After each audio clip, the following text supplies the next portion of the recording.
இது த்ரிஷாவோட லவ் சீனா, ஜாலி மாமா அப்படிம்பாங்க. அறிவு கெட்ட முட்டை. படபடக்கிற வெயில்ல, கடல்ல இருக்கிற மணல்ல அங்க படுக்க வச்சு ஒரு பெரிய படைப்பாளி இந்த மூஞ்சியும் எந்த ஆங்கிள் வச்சா பாக்குற மூஞ்சிக்கு பிடிக்கும்னு யோசிச்சுட்டு இருக்காரு. அப்ப இந்த மூஞ்சியும் என்ன யோசிக்கிறதுன்னு தெரியாம இருக்கு. இந்த மூஞ்சி அப்பா அடி விழுந்தா அவளுக்கு தான் விழும், அவர் தான் பக்கத்துல இருக்கான்னு ஒரு பயத்துல இருக்கும். ஸோ நாங்களாம் அப்போ சின்ன பசங்க, நான் அவரோட அசிஸ்டண்டா அவர் அழகா காமிச்சிட்டு இருக்காரு. எனக்கு எப்படி இருந்திருக்கும். ஸோ இதெல்லாம் லைஃப்ல மறக்க முடியாத experience. And Mani sir is boss man forever and ever and ever. கூப்பிடும்போது எப்படி இருந்தது? ஓகே இந்த படம் நீ இந்த கேரக்டர் பண்ண. ஐயா அவர் என்ன கூப்பிடவே இல்லை. இதான் காமெடி. நான் சொல்றேன் உங்களுக்கு, நான் இந்த படத்துக்கு ஸ்கிரீன் டெஸ்ட்டுக்கு டயலாக் எடுத்து கொடுப்பேன். அப்ப நான் ஆல்ரெடி பாய்ஸ் நடிச்சு முடிச்சாச்சு. அப்படியே திருப்பி வந்துட்டீங்களா? இல்ல, அதுக்கப்புறம் நான் திரும்ப வந்தாச்சு. அப்போ யாராவது அப்போ யாரெல்லாம் டிஸ்கஸ் பண்றாங்க, எனக்கு அப்ப சத்தியமா எனக்கே என் பேர் தோணல. ஆபீஸ்ல ஆயுத வைத்து ஸ்கிரிப்ட்லாம் ஒர்க் பண்றச்சு எனக்கே என் பேர் தோணல. அப்ப நான் சஜஸ்டே பண்ணல. அதான் முன்னாடி யாரோ கேட்டாங்க, பொன்னியின் செல்வனுக்கு உங்க பேர் சஜஸ்ட் பண்ணீங்களா? யோ நான் ஆயுத எழுத்துக்கே என் பேர் சொல்ல தெரியாத ஒரு மக்கியானா அப்படின்னு. அப்படிப்பட்ட என்ன அவரு கூப்பிடுறாரு, நாளைக்கு ஆஃபீஸுக்கு வா, ஏதாவது டிஷர்ட்ஸ் ஏதாவது சிவப்பு கலர் அந்த மாதிரிலாம் எடுத்துட்டு வா. ஏன் டிஷர்ட் எதுக்கு கேட்குறாரு? ஏன் டிஷர்ட் யாருக்கு வரும் சைஸுன்னு நான் யோசிச்சுட்டு இருக்கேன். அப்போ சரி எடுத்துட்டு போயிட்டு அன்னைக்கு த்ரிஷாவோட ஸ்க்ரீன் டெஸ்ட். ஸோ த்ரிஷா ஸ்க்ரீன் டெஸ்ட் பண்ற அன்னைக்கு நான் த்ரிஷாக்கு கவுண்டர் கொடுக்குறேன் அசிஸ்டன்ட் டைரக்டரா. So off camera PC sir கேமராவில் இருக்காரு. அவர் பக்கத்தில் இருந்துட்டு நான் டயலாக், நான் யூஎஸ் போகிறேன், நான் சிவகாசி போகிறேன், எனக்கு கல்யாணம் போகுது அப்படிலாம் சொல்லிட்டு டயலாக் கொடுத்துட்ருக்கேன். அப்போ எடுத்துட்டு மணி சார் திரும்பி பிசி ஜஸ்ட் ஷூட் திஸ் ஃபெலோனோ அப்படின்னாரு. நான் ஆஸ் யூஷுவல் ஏன் அப்படி இரிட்டேட் பண்ணாத போய் பண்ணி தொலை சொல்லிட்டு பிசி சார் ஷூட் பண்ண. மணி சாருக்காக நான் முதல் வாட்டி இந்த படத்தில் டயலாக் பேசுகிறேன். அதை பேசுற டைம்ல தான் எனக்கு தோணுது, ஐயோ இது ஸ்கிரீன் டெஸ்டா அப்படின்னு சொல்லிட்டு. அதான் நம்ம கொடுக்குற டெஸ்ட்லாம் நம்ம ஃபெயில் பண்ண சரித்திரமே கிடையாது. பாஸ் பண்ணோம், ஆயுத எழுத்துல ஹீரோ ஆயிட்டோம்.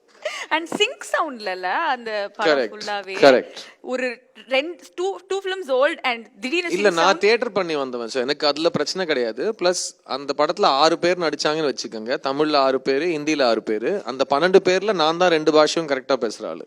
ஏதாவது ஒரு படத்துல ஃப்ரெண்ட்ஷிப்காக இல்லனா ஒரு பாண்டிங்காக பணம் வாங்காம நடிச்சிருக்கீங்களா? பணம் வாங்காம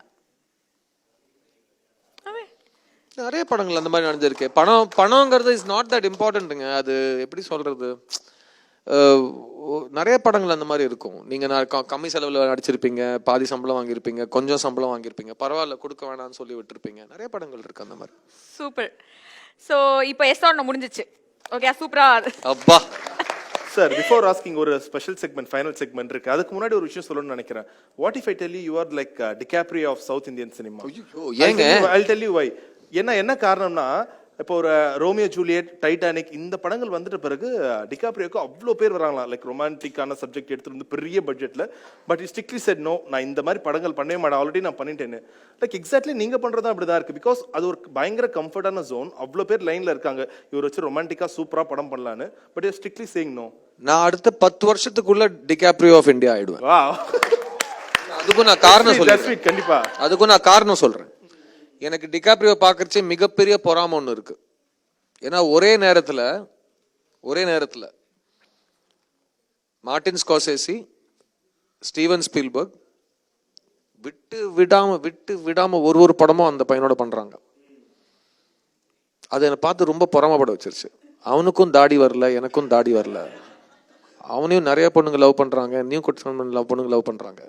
அப்புறம் அவனுக்கு மட்டும் எப்படி மார்டின் ஸ்கார்சேசியும் ஸ்பீல்பர்கும் திரும்ப பண்றாங்க, மணி சாரும் சங்கர் சாரும் ஏன் திரும்ப என்ன வச்சு படம் பண்ண மாட்டேங்கிறாங்கன்னு நான் கேட்டேன். இப்போ அந்த கேள்விக்கான திருப்பம் வந்துருச்சு. இந்தியன் 2 வந்துருச்சு. அடுத்தது சாரை எப்படியாவது பிடிச்சி கன்வின்ஸ் பண்ணிடுவோம்ல. ஸோ அடுத்த 10 வருஷத்துல விடாமுயற்சி விஸ்வரூப வெற்றி மாதிரி சங்கர் சார் மணி சார் கிட்ட ரிப்பீட் ஃபிலிம்ஸ் வாங்கிட்டேன்னா அதுக்கப்புறம் நீங்க பெருமையா